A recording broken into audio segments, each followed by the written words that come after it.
so unprofessional, George. Someone clearly had YouTube open in the background. It wasn't me. It was totally me. Before we get underway and say hello, I'll just put this quick disclaimer up on the show. Here we go. Just thought I'd get that out of the way before we get started. Here on the Rob Show, we love to chat. That's all. How are you, George? I'm doing great. How about yourself? Yeah, good, man. Good. We're missing the third member. I know. It's kind of. I miss his southern drawl. Well, it's still early. Maybe he'll show up. Yeah, maybe. Jim Cox is here. 2 out of the 3 panelists are okay. Yes. Leroy and George are great. Bancroft. Oh, Murph's doing something cool.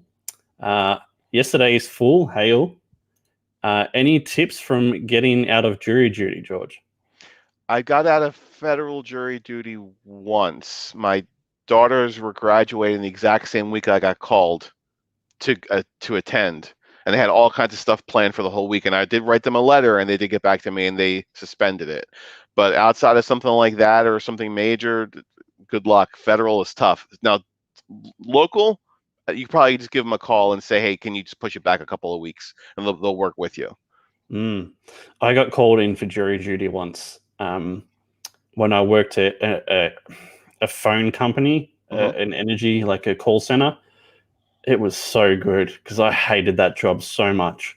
Oh, so you like going to jury duty? It was fantastic. It was like 2 weeks. It was 2 weeks off, and everyone's like, "Can we get back to work?" I'm like, "Can we delay it an extra day? Can we like debate whether this guy did it or not?" Oh, that's good then. George, scrolling down, wants Dougal. Fred Durst is in the house. How you going, Hey, Fred? B Rose is here. Primetime Polton, we'll be talking about him today. Doing great on Viking Wolf. Lewis Ledesma. Scrolling down, Mr. Canetti's in the house. What's up, Eric? K Manifesto. Good show with Dojo Coon and the Wives. Go check it out on YouTube. Crazy Mad is there.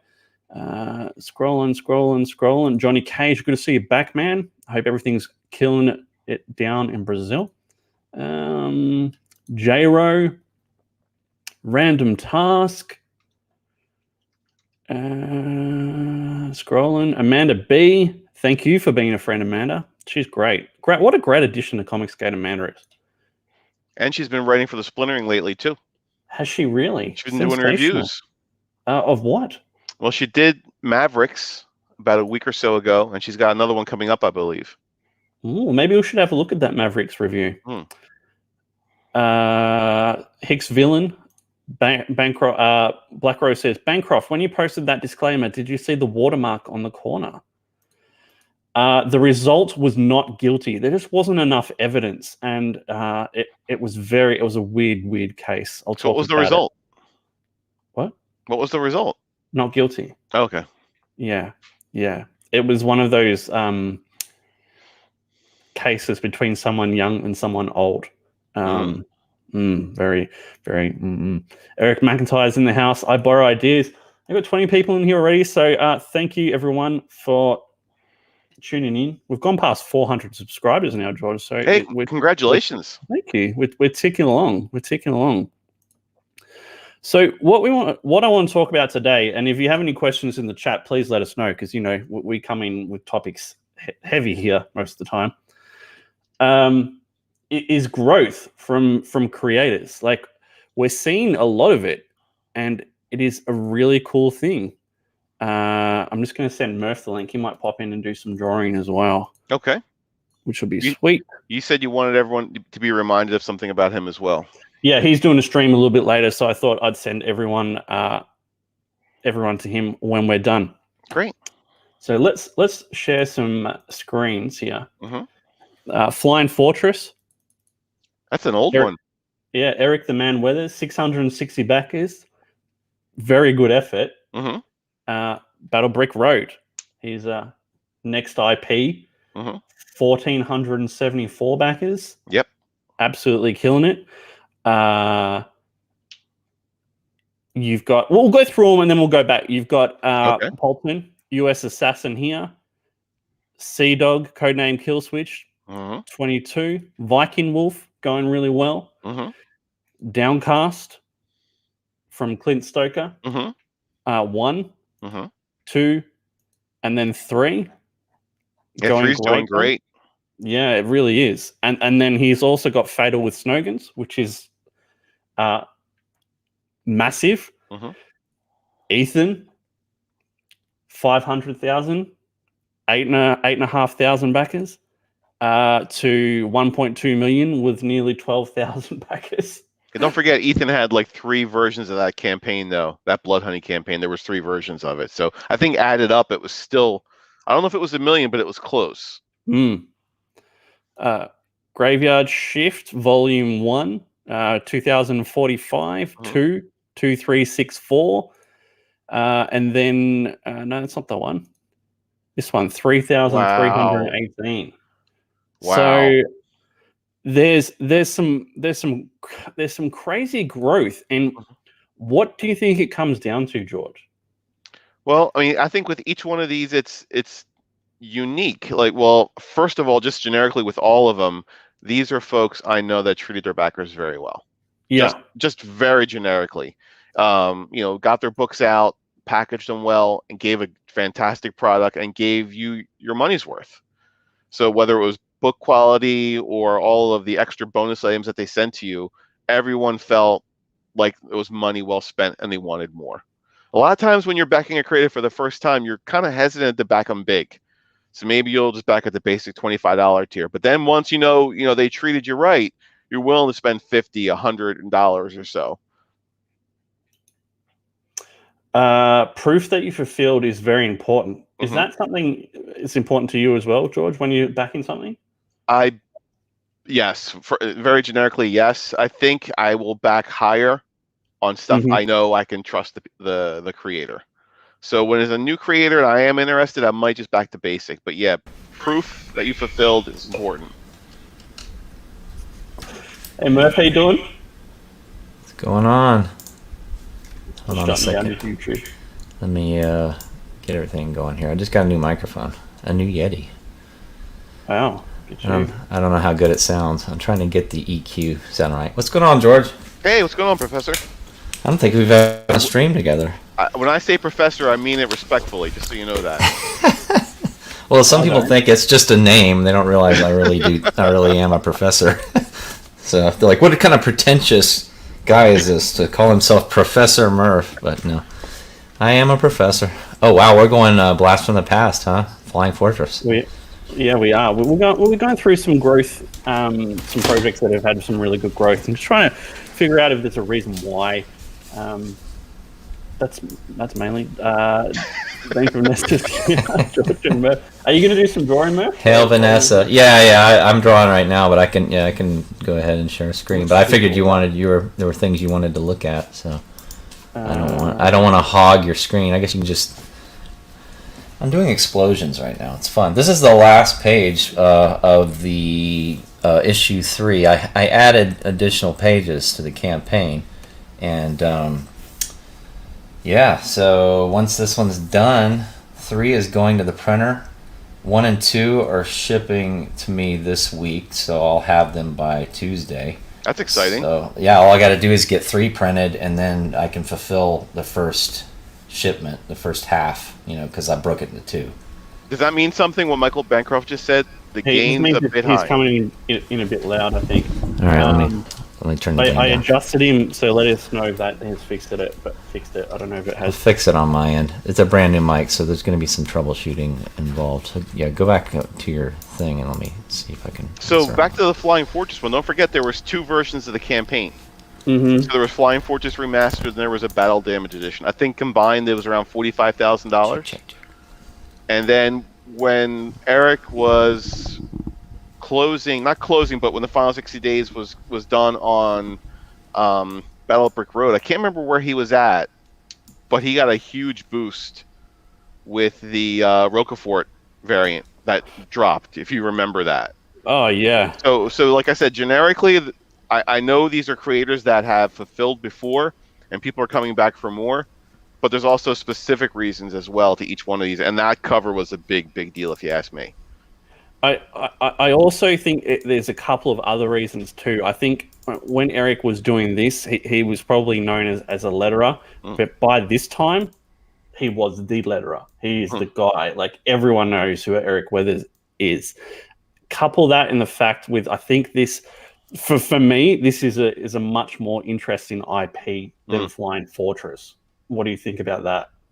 I agree, but us also, like, acknowledge the elephant in the room. His art has gotten way better. Like, that's not me trying to disrespect him, but that just looks incredible right there. That's that's a top level cover. Like, from anyone, that's a fantastic cover. That cover is the whole reason I backed Battle Brick Road, was that cover. Now you're really soft, Professor. Okay. You're gonna get this right. So yeah, I mean that is. How's that? That's really cool to see. Better. Okay. Found the sweet spot. Yeah, but that cover is the whole reason I backed Battle Brick Road when I saw that. Yeah, I could have brought up Zayd too. Like, I didn't put him in my list of people to look through, but you could easily look at him because they've increased very similar to me in a lot of ways. That's the steadiness, I guess. So Mark has a lot of different IPs, and some are more popular than others, it seems. So US Assassin, 125 backers. I think that was, I don't know if that was one of his earliest ones. And then you have Sea Dog, codename Kill Switch, 22,000, nearly 400 backers. And then Viking Wolf, which is going excellently, 13,176 backers. Folks like werewolves. Yeah. Hail the wolf books. So, I mean, Mark has proven that he can fulfill campaigns and get stuff done. I think that is one of the reasons why he's doing so well. And we're seeing him a lot more now, which is great. Like, we're seeing him all around. And, I'm not a huge fan of his wrestling show because who likes wrestling these days? I don't. Sorry. I was always more of a boxing fan, honestly. Yeah. I love going back and watch old boxing matches from the 70s, 60s, 70s, and 80s. FYI, US Assassin, I gave 2,000 copies away for free with Graveyard Shift 2, so that really was a second chance campaign. Yeah, that's insane. You should give away free books, Rob. Yeah, I like your thoughts there. Joe says, put the gain at a little over halfway, set in either direct or all around. Am I still too soft? How's that? Yeah, you are a bit soft. How's that? You sound like a nighttime DJ. How's that? Is that nice and textured as we work on our comics here tonight? Bancroft says most improved artist in CG. Yeah, I think that's pretty accurate. Someone asked about columns of creation, and Manifesto said, I think the fixed goals on columns of creation was too high. 15K for a first timer. It did look great though. It is a beautiful looking book, and he's a hustler, man. He's been having guests and building his channel. I think if he launches again, he'll have success. Hicksville says, I'm one of the 3 people that watch that wrestling show. I'm just going to turn Murph up. I'm still too soft? Right. There you go. All right. Primetime says, yeah, I didn't start streaming until last year, really. Okay, so then we go on to Downcast. 900 backers, again, for a first time is sensational. Like, way above the norm. He's pretty much mirrored it on issue 2, but has added another $12,000 on. And then Downcast 3 is already at 330 backers and 18,500. So in a week's time. Yeah. That's a sensational effort. Folks are excited for this book. Yeah, and this is his 3rd in a series. There's not many people that have got to 3. There's John, there's Murph, but Murph doesn't count. There's me, Who else is there? Patrick's launching 1993 in a month, which will be the 3rd issue of Johnny Phantasm. So I mean that's really cool in itself. But then you have Fatal, right? Which the power of an awesome artist on that one. Amazing, isn't it? Yeah, Snowgen's is top drawer. Double the backers, double the money. Mm-hmm. I think that's incredible. Manifesto says, "Is there an EVS factor related to any of these?" I don't know. Who knows? You don't know what Ethan's promoted or hasn't promoted. Well, hold on. He promotes a lot of his All Caps Comics books. So you hear him talk about Snowman. You hear him talk about Creed. I would say with these, not so much, and that's not a disrespect or anything like that. But I think he's focusing on his own books, which is fine. I think these books, a lot of them have to do with the hard work of the creators. Yeah, I followed Clint's channel from when he first started, before Downcast 1 was even released. I was following Clint's channel, and he has built it himself. Mm-hmm. I mean, yeah, he's been on streams and all that, but he really deserves most of the credit for the success of his campaigns, because I've watched it, how he's done it. He's a model. I mean, if anybody wants to do crowdfunding who's never done it, just watch Clint. Like, he really is. Jim Cox says in chat, in regards to Downcast, it's especially amazing since a lot of folks know it'll likely be available on Eternal afterwards. So right now, you can go on Alterna and get the first issue of Downcast for $2. People are still excited. They want like the nice quality book. I don't know if they're perfect bound or anything, but I know they're superior quality in paper and everything. They want that original edition, and they're spending extra money to get it. So Jim's right. It is amazing. Like, if you were sitting there and you want like your money's worth and you want to really kind of get a deal, Alterna's the way to go. But still, even with all that, Downcast is doing just great. And is that a factor for you, George? Like, does that annoy you that it's on Alterna now? No, I like that option. In case I come into something late that I hadn't read it, I can give it a sample. Yeah, I agree. It doesn't bother me at all. I've heard some people maybe not so thrilled about it, but to me it doesn't bother me in the slightest. What about you, Murph? No, I mean, I'm gonna try to get my books in the direct market. I know that people say it's a waste of time, but my theory is, as long as there is a direct market, as long as there's retailers out there, there's no reason in the world why we shouldn't be trying to get our books in there as well.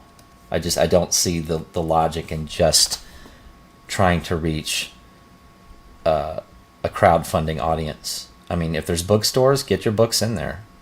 Yeah, it's a discount, but who's to say that the person who buys your book in a bookstore, then your next campaign doesn't back your next campaign? So see it as advertising dollars, you know what I mean? If you want to look at it that way. Yeah. But that's my take. Everybody can do their own thing. That's what's great about CG. We don't have to all agree on how to do it. You do what works for you, right? Danger. Oh yeah, no, and they will. No, they will, Vanessa. I would never do, a Brightweiser move.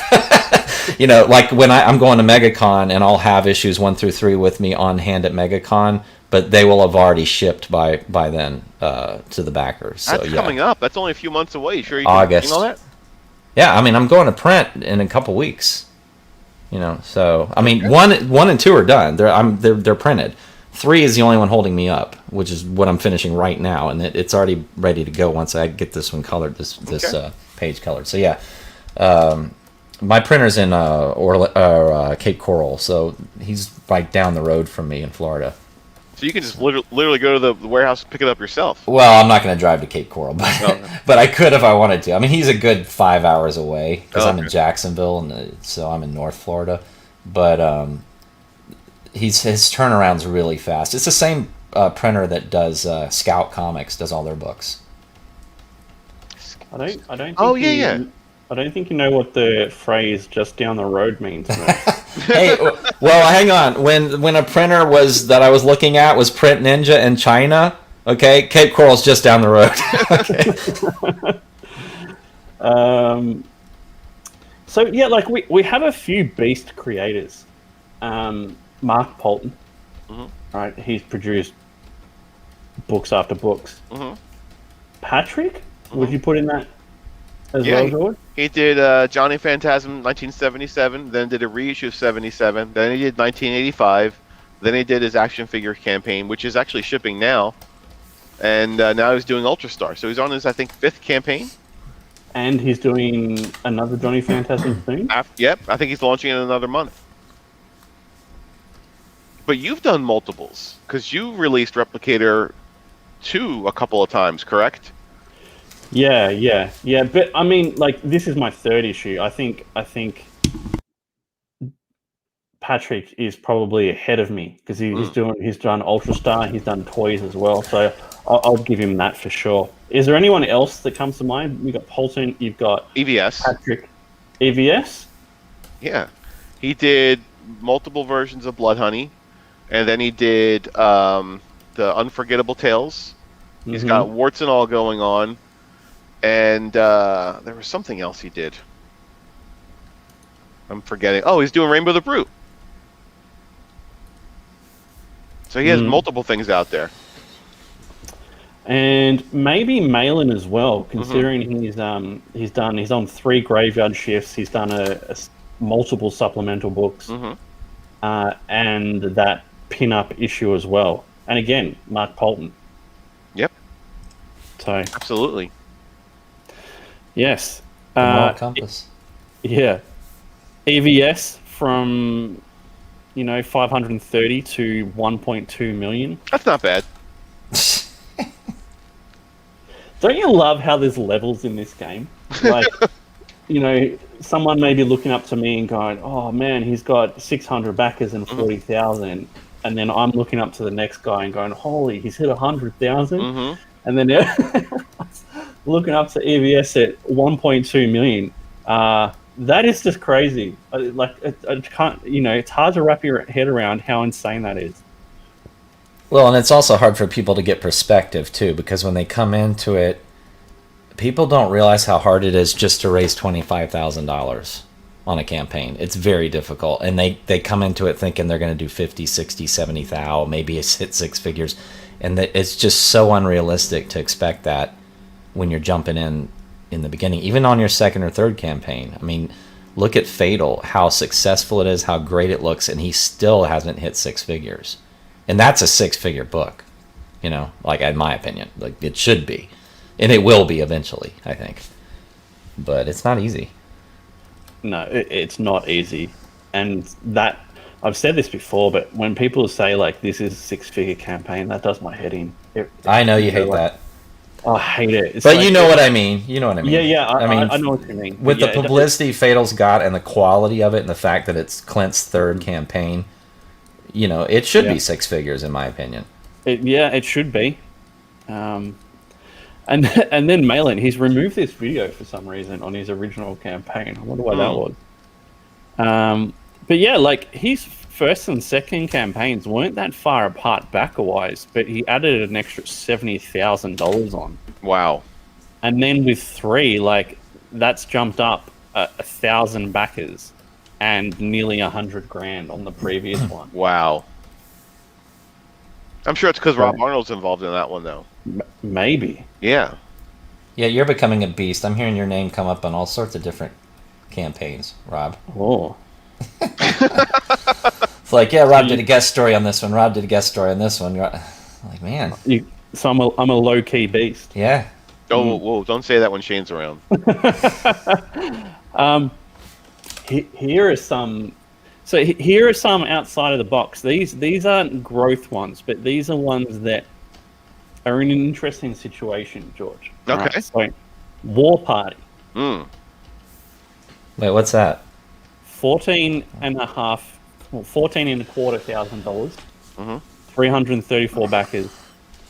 917 backers in demand.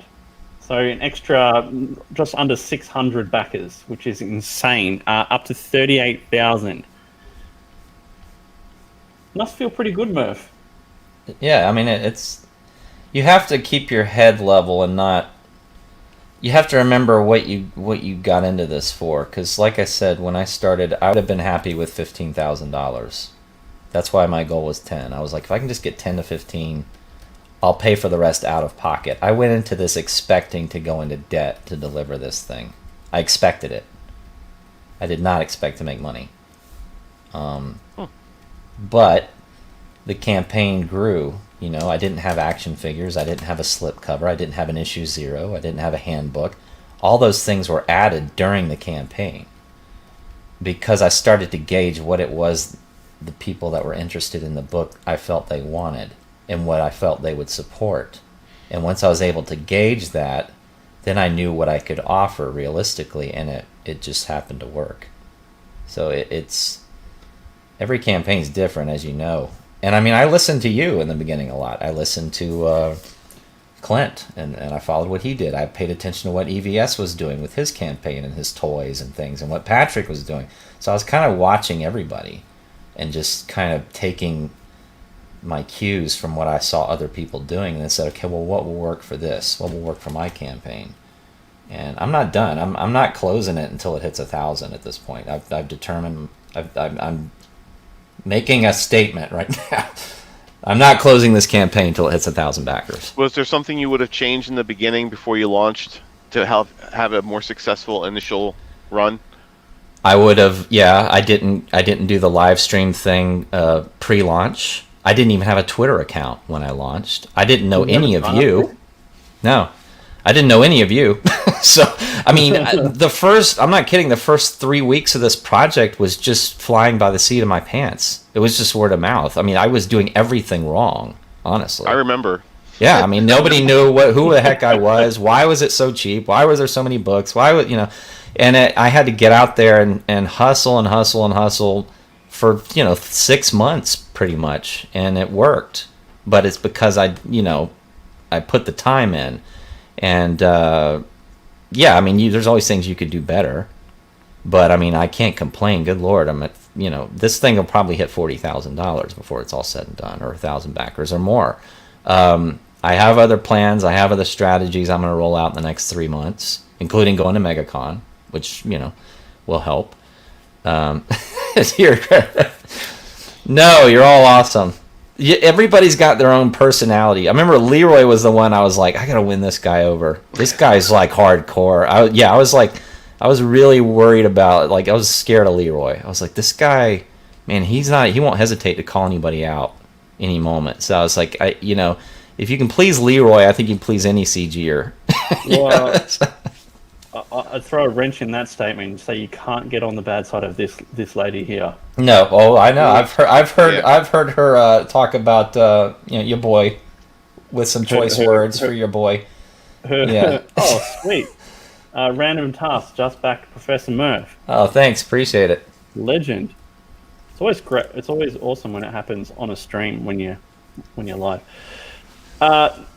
This is cool, Murph, because most creators don't realize, or maybe they do, that they're going to lose money on their first campaign. Mm-hmm. You've just gone, that's cool. Let's get this out to as many people as possible. And then hopefully your next campaign, you've already got 918 backers that you can go, hey, have a look at this next thing. Right. Yeah, I'm hedging all my bets on War Party, though. If you ordered the handbook, you'll see I've committed myself to 4 more books, 4 more campaigns. Wow. In the War Party universe. So when you do numbers like this, it's a mandate, You can watch my on my channel. You can see my call and response to George. And just so you know, he thanked every single person on that panel that day except for me. Watch that call and response again. I did. You said, thank you, Leroy. Thank you, Todd. Thank you, everyone. Not one thanks. Well, you know why? Because the entire video was a thank you to you, George. It was one big fat love letter to you. You should retitle the video. But you know what? When I go on streams, I tell everybody I mention you because, yeah, I'm serious. You did me a huge favor because by calling out all those things, you were calling out the things that a lot of people were probably thinking, and it gave me a chance to answer it. I wouldn't have known people were thinking that unless I'd heard you say it. So when it happened, I tried to jump on the stream, but you guys had ended. I caught it right at the tail end, and I tried to jump in the chat, and I was in the chat, but then the stream ended, and I went, oh gosh, I gotta answer this. So that's why I made the video. And you answered it like a professional person. Yeah. You did really well. George, trivia question for you. What do you think has more, updates or comments on Murph's campaign? I'm going to go with updates. They're even. Yeah, oh, nice. I do like updates. We're going to get into the updates. See, Rob has been telling me I update too much, and maybe he's right. But it's like I said, look at the numbers. Would you rather update too much and be pushing 40K, or would you rather update less and be hovering around 15, 10,000 or wherever I was? So I don't know. It seems to have helped me. So I think updates are even more important when the book is running past the expected due date. Right. So. Yeah, I don't understand why this is still an issue. Like why some creators are just not updating. If just let us know if whatever's happened. Did you get hit by a car? That's fine. Just tell us. Is your house flooded? Anything. Just keep us updated. Mm-hmm. That's what you want to know, isn't it, George? Just what's happening. I want to know. Oh, I don't want to know that you got hit by a car or your house got flooded. I want good things to know. But yeah, I want to know what's going on with the book. Yes. I don't understand that either, because creators that don't want to update, because I'm the opposite. I have to look and go, well, when was the last time I updated? Is it too soon? Okay, that was a week ago. Okay, I can do. I'm anxious to update. I like to tell the backers what's going on, even if they don't necessarily care. One person that I think does it great is Graham Nolan. He gives you an update every Monday. So if 4 things happen, he'll just tell you everything on Monday. So consistent. as a backer, every Monday you can just log in, check the updates, and see what's going on with the book. That's cool. Mm-hmm. I think that's good. So here's another one that's going to be interesting. The Lucent. Mm-hmm. So incredible first run again. 795 backers is insane.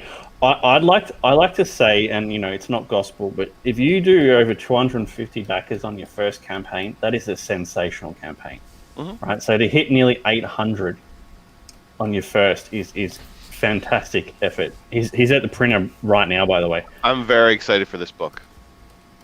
I've said this to him before. How is he going to match this second time around? He's going to do that and exceed it if his first book is good. You reckon? But the first book has to be good. So. That we're all waiting. We all want to get the book. We all want to judge for ourselves.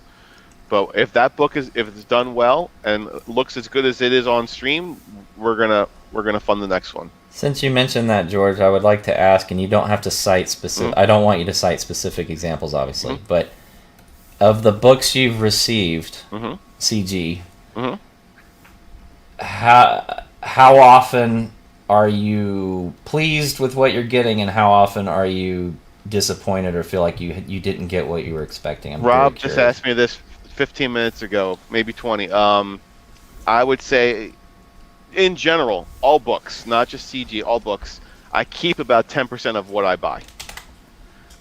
When it comes to the CG books I funded I received, I'm probably at a rate of about 20%. So if I get a book and I'm not happy with it, I somehow get rid of it, whether I give it to a friend, sell it on eBay, or just flat out dispose of it. I'm probably at a success rate of about 20%. So do you feel CG is dropping the ball a little, or it's higher than the rate of my mainstream book success, which I told you is right around 10%. Right. But everyone's not going to be a winner. Right. There's going to be times where you're going to back something, you might not even get it. Yeah. We've seen that happen. Can I ask you a follow-up on that, George? Mm-hmm. Is it the ones you're not enjoying? Is it something that's really noticeable? Like, is it the lettering? Is it the writing? Is it the art? Is it the story? Or there has been times I've gotten books, and it's the spelling and grammatical mistakes are so egregious. I can't read it anymore. There are times when just the art is just not good, or the color doesn't sink in with the art. There's times where all of that stuff is actually fine, but they'll package it in like a padded mailer with no bag and board, and it comes damaged, and I can't stand damaged books. So there's all different reasons. I got a set of 2 books. I won't tell you what they were, but there were 2 books. It was in a padded mailer, no board, just in a bag. I took them out. The one book was damaged. Like, there was clearly dents on the book. The other book was fine. It did not get damaged in transit. And when I opened it up, the cover came off. So I read them, and then I threw them in the recycling bin. So it could be a myriad of reasons why I don't keep it. So Crazy Mad back at 9:49 to War Party. Nice. Oh, thanks. Gosh, I'm getting the Rob Arnold bump today. What is it? What is yours called? It's not the bump. I haven't had one. We're got to come up with something. Let us know in chat what the Rob Arnold bump should be called. George, how often are the books that you're getting packaged poorly? Like, is that getting less and less common now, or is it something you still see? It's getting way less and less common, and that's something I mentioned on the splintering on my reviews. I have a whole section just called like packaging and shipping, a whole section just on it, and it's rated exact same as the book quality and content is. That's how important it is to me, and absolutely yes, it's gotten much better. We call the Gemini mailers on the splintering the Cadillacs of packaging. Well, to me, that's like the bare bones. The least you should do as a Gemini. I've seen way less than that. Wow. Yes, sir. I mean, especially after seeing this. Oh, I haven't got mine yet. Yeah, we'll I mean, in a minute. Eddie's ruling the shipping war. Okay. We just have a question from chat, and then we're going to move on. Working on a comic now, you guys think black and white will perform just as well as color? I'd say no, George. I agree. It would not. That doesn't mean it wouldn't work, but you're asking if it would work as well as color. I would say no. I think Bonds did pretty well. Who did? Bonds did pretty well for a black and white book, don't you think? Bonds. Yeah. Miriam's book. Isn't that a manga? Yeah. Only Ed is a manga style, so that might be. I know you didn't back it, but we have some suggestions. The Rob Rodeo, the Arnold Chromosome, the Rob Rollout, the Rob Rollout. I like that one. The Arnold Abscess, the Replicator Rise. I like the Arnold Replicator Rise. Ascension. That's some great names, guys. Thank you. So Bancroft and I have talked about this. He went viral a couple of times. He got some shout outs from some really big people. So he may not be able to do that again. But since that time, he's grown his channel substantially. Yep. So, I mean, he could do it all on his own back without any shout outs from anyone, potentially, next time. I think it always helps. Right? Hey, I'm the poster boy for someone who doesn't have an audience doing well. My channel only has like 400 followers or something, and I don't get. My videos get like 50 to 100 views. It's nothing. I'm subscribed and I never get a notification. You have setting issues on your channel. I'll look into it. But my point is, my channel's doing nothing for me. So somehow I've been able to have a successful campaign just by going on streams, and I know you can't do that forever, but it is possible to not have much of a platform and still make it work. It is possible. Bancroft says, in all seriousness, it'll probably depend on how well the book is received. Yeah, that's what I was saying. Want to go on to, what was this one? Oh, that was my contributions. I want to look at that. Sovereign Wolf. So this is another interesting one because it has the potential to do a lot better second time around, I think, based on what Eddie sent out. Now, I haven't read the story. I haven't received my copy yet. I don't know if it's any good. It could be terrible. I hope it's not. I hope it's amazing. But it's 100 pages, a 50-page main story. You get all these extras. It comes in this incredible shipping box, right? The chances of people being blown away are pretty good. What I like about this campaign is it's clearly being done by someone that's a comic appreciator. So you see what he's doing with his mini posters? He's not folding them. He's rolling each and every one individually and putting in this like little plastic tube, so they don't get, because everyone hates folded posters. Like he knows that people hate that, and look all the extra work he's doing. Like it's great. So Murph, you've backed a few books now from CG. How does Eddie's packaging compare to the rest? Well, it's the gold standard so far. There's no question. When you have printed artwork on the box that ships in the mail, the box that technically you're supposed to throw in the trash, and it's got artwork. I don't think you can do any better than that unless you were to put LEDs in it or something. You know what I mean? Like with a battery pack. There's not much more you can do. So I'm not saying everybody has to do that. I'm not going to do that because I try to keep shipping costs down, and I'm selling floppies here. But it is definitely a good idea, and they're not as expensive as you'd think they are. It's just you have to buy a lot of them. Like the quantity is pretty high. I think you have to do 1,000 minimum. But what I also like is he's got on the sides where it tells you what you backed. So like whatever tier you backed is on here. Pizza. Yeah, it's checked, and it also tells you who packaged it. So if there's an issue, whether it's him or his wife or whoever packaged it, you know who to go to ask, like, oh, my poster wasn't in here, or my book was damaged. That's foresight right there.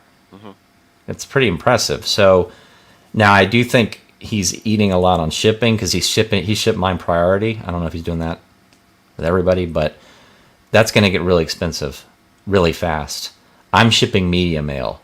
I don't think backers want us spending a lot of money on shipping. They want to receive the book. They want the book to be in shape and not damaged, but they don't want us dumping our money into the postal service. Nobody wants that. So whatever you can do to save on shipping costs is advisable. And these books qualify as media mail. There's no reason to be shipping them. Yeah, no, actually, you're wrong on that one. No, I'm not. What do you mean I'm wrong? Because in Eddie's example, he's putting a folded poster, or the rolled out poster. No, I'm not talking. Yeah, I'm not talking about Eddie's. I'm not talking about Eddie's. No, okay. I know. I'm talking about if you're just shipping a book. There's no reason to be shipping that priority mail. As long as there's no stretch goals, no trading cards, no stickers, nothing else in it, just books, you're absolutely right. Yeah. But because I've been shipping media mail for 15 years, almost 20 years, and never had a problem. Never had anybody open it. Never had a postal inspector send it back. It's never happened. And I've saved thousands of dollars on shipping. It's just... So, and shipping is a big problem for CG. It's the biggest problem. It's the one I know we talk about, but we need to keep talking about it because it's a problem. And it's really what's killing, I think, a lot of potential. And if we can crack that nut, where there's maybe some sort of distribution center that we can have our printers shipped to, especially overseas. So like if we have a certain number of books in the UK or a certain number of books in Australia, if we could coordinate it somehow to where those books are actually printed, and it's getting tricky, same stock, same quality, everything, but printed and shipped in those countries rather than us shipping from the US individually, that could change the game entirely, but that would require a lot of planning. So you're right. In Eddie's case, he had to spend more money. But books are books. George is all about cheaper shipping costs. Well, yeah. Who wants to spend money on shipping? It's crazy. It's a waste. It's like flushing it down the toilet, So we're trying to solve that problem. And so Rose says digital would help, but apparently that's a dirty word to a lot of people. Yeah. And like, if you're 50-50 on a book, and like for me, for example, and then you think, oh, I'll give it a chance, and then the shipping's $20-25 US, it's like that's going to be a no. Like it's too much. Anyway, we could talk about shipping for a whole show, I'm sure. Yeah. Replicator, we had massive growth on this too. 41.6, 638 backers. Amazing. I haven't got the other campaigns up but we've gone from like 300. Well, we've gone all the way from where we first started with 96 backers, all the way up to where we are now, which 41,000, which is just absolutely ridiculous. But don't you think a lot of that has to do with the strength of the second book? Yeah, strength of the second book. My personality is okay, I guess.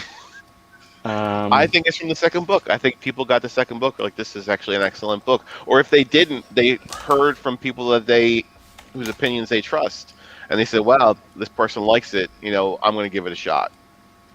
Yeah, and there's a lot of people that are continuing on with from 2 to 3, and there's a lot of new people jumping on for the whole series, which is really, really cool. And one thing that Ethan does better than anyone else is he loves Cyberfrog, and he projects that out into the world better than anyone else does. And I think that's something that we could all benefit from doing a little bit more, even myself included. He's the best at it, George. I agree. I think Murph is a big fan of War Party. I think he believes in that book, and just like you do with Replicator, it's good to see. I can't imagine you'd be devoting this much time to something that you weren't passionate about. So it's obvious, that you all, have a lot of passion for these books. What we hope is the reader has the same passion when they read it, though. That's the thing you're always worried about. Like, are they gonna get as much out of it as I was hoping they would? You know what I mean? Mm-hmm. That's the big unknown. I've had 2 reviews on Replicator that have stayed with me. One was George's, obviously, because it was, George is a tough critic, and he's very particular about certain things. And another was, I think it was just a guy on Twitter who backed it, and he said something about, like, I didn't expect this to be any good, and I was pleasantly surprised. So, yeah, something like that goes a long way. Bancroft says, I'm a fan of George and his upcoming Lucent review. Oh, man, I'm scared for you, Michael, because with me, George has put the bar up here. So the only way for me to go is down. Right? So that's the scary thing. You're in a totally unknown realm of it could be anything from fantastic to terrible. We just don't know. It's funny. I think I started my reviews about a year ago this time. It was right around June or so of 2020 that I started writing them up. So, Ethan's love of the frog is sickening. Salamandroid is better. George, are you team Salamandroid or team? There's so much more lore behind Cyberfrog. I don't know why everyone likes Salamandroid. It must be the design. Like, I know he's a big puppy dog. People like puppy dogs. I mean, it's just that simple. But Cyberfrog is a central figure, and like everything is about him. I don't know how everyone I talk to says they like Salamandroid better. Yeah, he's a big doggy. I'm telling you, that's what it is. There's an endearing quality that big old strong goofy puppy dog Incredible Hulk thing, that people just like. You prefer Salamandroid as well, Professor? There is something cool about him, I have to admit. Okay. Like the toys, I'd rather have the Salamandroid toy than the Cyberfrog toy. Yeah, I mean, Random Task is Team Heather. Well, I mean, that's not a bad team to be. Yeah. George, can you find Amanda's review of Mavericks for us? Yeah, have a look. Yeah, sure. While we're here. Sal is a beast. Yeah, I like Salamandroid too. But yeah, Ethan he'll just come out and just say, I love Cyberfrog. So that is it's so cool, I find anyway. But think of the history he has with it. I mean, he's had that since the 90s. You know what I mean? It's not a new creation for him. So it's almost like a family member. I mean, when you've created something that long and been with it that long, I could see why you would be so sort of affectionate about it. There's a nostalgia for you as an artist. This is really cool because Amanda is new to CG. She's not really new anymore, but she's a newish person. And to see her doing reviews on the splintering like George does, what do you think about that, George? I love it. I think more people should be doing it. We actually had other folks step, like Blake started using my format, and then Amanda came in, and we had Dojo Kun Comics do a review as well. So lots of folks are coming in with this format and just, making it their own, but kind of telling everyone what they thought of the book. I think that's great information for everybody. Yeah, I think it's great. It's great to get reviews from the fans too, because I don't know, Murph. I don't know if you hear this a lot, but sometimes someone will post some art and everyone will be like, "Oh man, that's sick! Yeah, that's awesome." When in fact, sometimes maybe it could be better. Right. We have They're being supportive. Yeah. There's a certain amount of supportive. Yeah, that looks great. But there's not a lot of, well, here's how you can make this better. I just think some of the people feel like it's not their place to be giving art critiques, so they just try to be supportive and then move on. Which I understand. So let's put this in perspective, right? He launched this campaign when he was 15 years old. He was 16 when he closed it. He had 60 backers and $2,000 in funding. That's damn cool. I don't care whatever you think. Being 15-year-old, making your own comic, getting it done and shipped to people. Yep. Yeah. By the time he's 16, come on, man, that's awesome. He's a pro. I won't go through He's a pro now. actual what she says too much. What's the first category? Book quality and content. C. Communication and fulfillment. A-. That's a great score. Packaging and shipping. And then stretch goals and bonuses. B-. So some really good scores, and obviously some places that he could improve upon. But for a first book for a 16-year-old, hats off to him. Absolutely. He clearly has potential. So we'll see what happens next with the next book. I think it's great. And he also endured the wrath of Mo Biggs, which for a 15-year-old is very impressive. NTM's reception to Amanda's review put decade-old veterans to shame. I haven't seen it. I would like to know what he said. Yeah, I haven't seen it either. Really impressive if he did it. Overall grade C+. So if you get a B+, I can sleep at night. No, you can't, Bancroft, because I'll be reminding you that I got a higher score. Yeah, for me, you have to get a B, or otherwise I don't keep it. If anything on the website says C or less, I don't have it anymore. What have you got any other reviews up here, George? What's the latest one you reviewed? The latest one I did was a Kickstarter, actually. Oh. What was the book? Xenozoic Tales from Mark Schultz. Was it good? Yeah, it's the highest book quality and content score I ever gave a book ever. Wow. It was also not a crowdfunded new book. It was a reprint. Like they were reprinting old material. Oh, Murph, you've jumped up to 920 backers, mate. Oh, wow. Thanks. Wow, this is great. See, this is how you do it, guys. You work and you make money while you work. Okay? You draw. Don't draw by yourself. Go on a stream, preferably with an Aussie, because they're the best. Clayton. We're going to wrap up soon, Murph. So you're going to start up a stream on your own channel, yeah? Yeah. Well, I'm still trying to figure that out. Honestly, it's it's more. You know what it is? It's fun to talk to people when you're by yourself. People just and people are just watching you draw. It's really hard to keep the topic of discussion going when you're talking to yourself. So, and it's hard to look at the chat because you don't have someone else doing it for you. So, I'm almost so my point was, do you want to go and set that up now and then send me the link and I can send people that? That would be great. That would be awesome. I would really appreciate it. Let's have a quick look at what you're drawing. Guys getting blown up. Okay. Nice. Yeah, good old-fashioned explosions. Love it. So as you see, my pencils are practically like chicken scratch.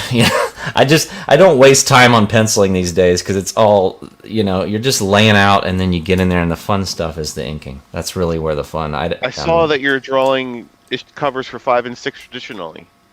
Yes, I wanted to offer some original art. Nice. Because I have none really other than the poster. So yeah, I think people are waiting to see them. So we'll see if those sell. But yeah.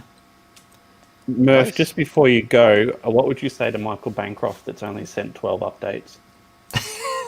Well, the difference is Michael has a show. I don't. So when he's on his show, it kind of is an update. Updates are mainly just so people see you haven't skipped town. That you're still alive, you're still doing this, and so his show kind of does the job for him. So I get why he doesn't need to update that much. George would disagree with you. I do disagree. Well, yeah, you're the backer. I would like to see actually if he provides an update on his show, right? For him to clip that, make it a separate video, and add that to a link to the updates. Because remember, Murph, I didn't back the book on YouTube. I backed the book on Indiegogo. Right. That's where I want to see my updates. Yeah, I agree. And the thing is about Michael, he's very humble, at least from what I get. And he doesn't like to push his own stuff the way he spends way more time pushing everybody else's stuff than his own. What is that? What is he doing with that? The ginger root? Yeah, pen. It's the pen. Isn't that a pen? It's a pen. I love it. It's awesome. It's classic. It's become like a legend. Mm. That ginger root hand. Yeah. That's Bancroft lore right now. But see, that's a guy, that's what I mean about being humble. That's a guy who can take a criticism and rather than get all, upset about it and offended that people mocked the way he drew a hand, he's turned it into a product. And now, it's great. That's how you do it. It's a fridge magnet. Yeah, it's awesome. You know the lore of this, don't you, George? I know, but I didn't know what the product was my point. Yeah, fridge magnet. Murph, go set up your stream. Okay. Thanks for coming on. Random Task says, Bancroft, no cheating sending George a Gemini mailer. He gets a Bogan mailer like the rest of us. Now, I'm pretty sure, well, I'm actually 100% sure that he's not doing a Bogan mailer anymore. He's doing a quick pack mailer, which is better than the Gemini mailer. Now, George is going to say, no, it's not. It's not. George, I've seen it. When you said it doesn't have the extra fold over, you didn't realize the cardboard is nearly twice as thick. Oh. So I don't have one right here. Yes, I do. Look at this thickness, George. Now, is that 2 pieces or 1? That's one. That's folded over. Yeah, folded over. Like that is good. Where's the wax seal going to go? Don't know yet. I see. Don't know yet. Yeah. So that's really cool. I'm really happy for him. Michael is a nice guy most of the time. He gets a bit rowdy in back rooms sometimes and says some craziness, but Michael does? He doesn't. Oh. It doesn't at all. Yeah. So yeah, that's it. We've seen some really good growth from people. I think certain IPs from certain creators obviously do better than other IPs. Like you have Battle Brick Road here that does better than Flying Fortress. You have Fatal, which does better than Downcast, and that might be because of the art. Probably is. Do you have any predictions for what's going to happen with Project Rex from Starlight Cats? I would be shocked if it didn't do better. I would be absolutely shocked. Okay, because I've heard, and I'm of the same thing of that. I only back this one because I like Shane and that I can read it with my daughter. It's not actually my thing at all, right? And I've heard that from multiple people. So when Project Rex comes around, when it is going to be something that's more along my ideas and the things I like to read, I expect it would do a lot better. What do you think? I need to see more about it. I know everyone is very excited about it. I know no one has seen a single thing about it. But I anticipate, especially if people have Starlight Cats in hand and they've seen his work and they've seen him fulfill. Yeah, it's gonna go bonkers. And you also have to factor in, like when he didn't come in he came in averagely, I'd say, right? He didn't come in like with this massive channel, you know, and everyone knew who he was. Everyone knows who he is now. His channel's huge now. So when he launches it, he's got a much bigger platform to launch it on. He's been around. He would have fulfilled Starlight Cats. These are all things that should skyrocket that book up. I really hope so, because I like Shane. He's a good guy. People don't appreciate just how good Shane is at selling comic books. Cats books to men is a hard sell. Rex should kick ass. Yeah, I agree. I wasn't interested in Starlight Cats, but I wanted to support Shane and Yarnsey. I'll probably back his next campaign at a higher level. Shane is an outstanding artist. That's what I've heard, and that's what that's what I feel too. Like I'm not in it for the cats, but next time. I like cats. Shane got turned out. He was quiet when he started. Now he's a madman. Yeah, I remember we had him on How to Draw Comics, George. And I remember. He was just like, and this is what you do here, and I'm drawing this, and then I'm drawing that, and this is what I'm doing. Now you go and watch his show. What happened to him? What happened to him? But yeah, we're gonna wrap it up there. I'm gonna get a link from Murph. Hopefully, I'm gonna stop doxing my DMs. It's just every time I do it. So everyone, go check out Professor Murph. He's gonna be streaming on his channel. I'll see if it's up, and if it is, I'll chuck the link into the chat. It is. Eric says, but he just got here. Yeah, you're too late. You're too late. Malin's too late. You got to come in at the right time. Any final thoughts, George? Please hit like, chat, and check out Replicator 3 if you get a chance.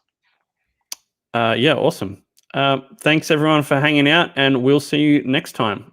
All right, bye. Later.